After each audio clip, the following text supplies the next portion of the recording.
yun, kasi bata lang ako. So parang, ano pa rin ko sa business? Pero I'm really concerned. So, may mga times na nag-compromise ako. So kasama ba doon yung pag-aasap mo na you have to do yung mga, di ba, nagko-collab kayo with Clara, yung... Sa akin, growing process din. Noong time na sinubukan ko yun, marami rin ako natutunan eh. It's not something na dapat ako mag-regret.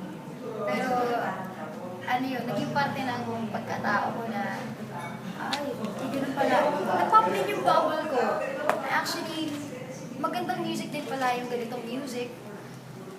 Pero yun nga lang, discover ko na, hindi nga lang siguro para dito sa music na to. And kailangan akong bumalik sa gospel. Hindi talaga mas komportable akong gawin. Kung yun yung ginagawa ko, para ako yung pinanimutan.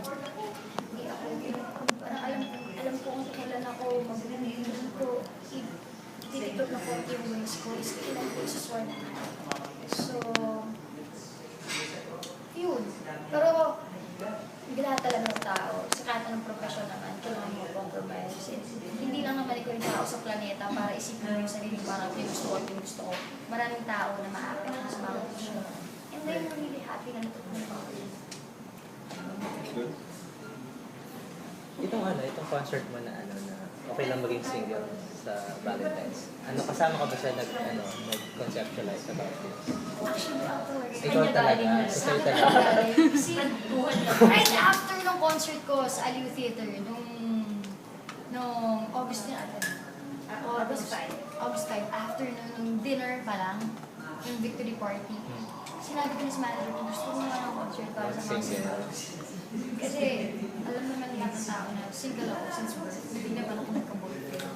So parang every Valentine's, parang It's all about advertisement, sinisigaw, for a couple. Pag pinili ka, buy one, take one. Parang dahil sa boyfriend mo. Out of place ka na agad eh. Sa TV, mga commercial, nag-a-adjust, puro puso. Mga tao. Parang naman yung mga single. Ay, isa ako sa mga out of place pag Valentine's. So itatayo mo yung bandera ng single.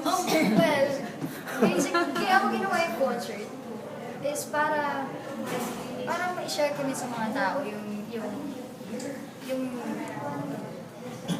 joy and passion ko. Yung joy ko being a single person. Kasi there are people na siguro malungkot sila, single sila, and they want na magkaroon sila ng partner. Minsan, nag-miss out nila yung mga things na pwede nila enjoy sa single life nila kasi nga nag-focus sila na magkaroon sila ng couple and ng kapartner. Pero hindi. Dapat hindi mo miss out eh. Kasi sobrang sarap ng season na to. At kung mo parang mag-partner ka na, ibang season na naman yun. And hindi mo yung mga bagay na hindi ka magagawa. Yung mga single na, habang single ka, pag mayroon ka ng kapartner, hindi mo na magagawa yung maraming bagay na pwede mong gawin ngayon. So habang wala ka pa dun sa season na yun, huwag ka, parang yun yung gusto ko sabihin, huwag silang magbabad dun sa pag-desire masyado. Okay lang na may desire, pero not to the point na hayaan mong nakawin ka ng future mo. Na nakawin ng future mo yung present. Yun yung gusto ko. Diba, sa kanila, this pre-Valentine's show will be really awesome. Kasi, ang dami kong gusto i-share sa kanila na naiintindihan ko. 22 years old, alam ko na yung gusto ko sa akin. Pero yung mga bagay na lang ko. Sabi nga ng tatay ko, kung nga sabihin ka na, sabihin mo. May importante ka sasabihin. Kung mo hayaan, kung may pagkakataon sabihin mo. Kasi pag lumipas yung panahon, baka hindi mo na masabi. Hindi think gusto mo sabihin sa mga tao.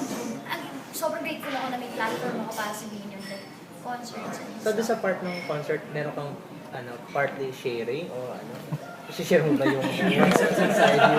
I mean, say after the song, tapos explain mo yung about single, hindi na, or what? Sasabihin ko lang na nung nakita ko yung konsepto, binato ko lang yung idea na gusto kong gumawa ng ito. Very cool concept. Sobrang ibang klaseng experience to para sa lahat ng manonood. Hindi ko alam kung may gumawa na ito sa Philippines. Baka hindi nga ako magsalita din. Pero magigets nila yung iba talaga eh. Iba talaga. Sobrang excited na ako. Wait lang yung dugo ko ako. Minsan Ayun ito yung lahat ng excitement sa'yo. dugo umaakit sa head ko. So, paano magiging lineup ng songs? Love songs ba? Or... Of course, ano, gusto ko kasi para siyang normal na pag-goal lang ng barkada na ma-feel nila. May mga songs, like reasons bakit tayo single. And ano yung mga ginagawa natin pag single tayo. And yung conclusion ko about being a single person. And yun, sobrang collaboration. Hindi ko gusto kumikat ng credit for this project. Kasi ang dami kong collaborate. Like si Maki Galvez, my friend from Ateneo Manila, sa cinematographer, who will do the whole, ate, baka masabi ko yung surprise. So, sige. It's... Kares, labas ka mga muna. Ang hirap! Ganda kasi! Sobrang ganda! Na-excite na ako! Well, sige, ito lang hint. Tomorrow, meron kaming music video shoot na gagawin. Pero yun. Sige, ito na lang. Okay lang. Gusto ko na sabihin. Overview lang. Overview lang. Okay lang ko. Teaser. Teaser. Teaser na rin ko kung magmatalit percent. Meron akong ano. Sige, hindi ko sabihin yung ibang part. Pero ito yung isa sa mga pwede ko sabihin yung ibang sobrang secret.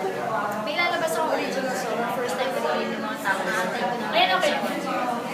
And yun, collaborate sa mga gagawin sa friend ko. Gumagawa siya ng indie film. Sobrang cute ng song na ilalabas. Yun, parang isa sa mga perks ng mga manonood.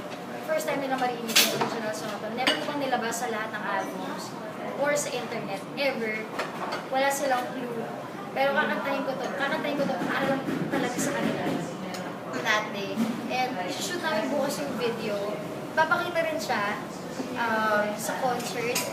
Pero parang kasabay ko. Hindi kasi nung concert. Sige na, sabihin. Basta, it's... Reverse psychology na ito, sige, para masabi. Yung one-on-one Segment natin. ako,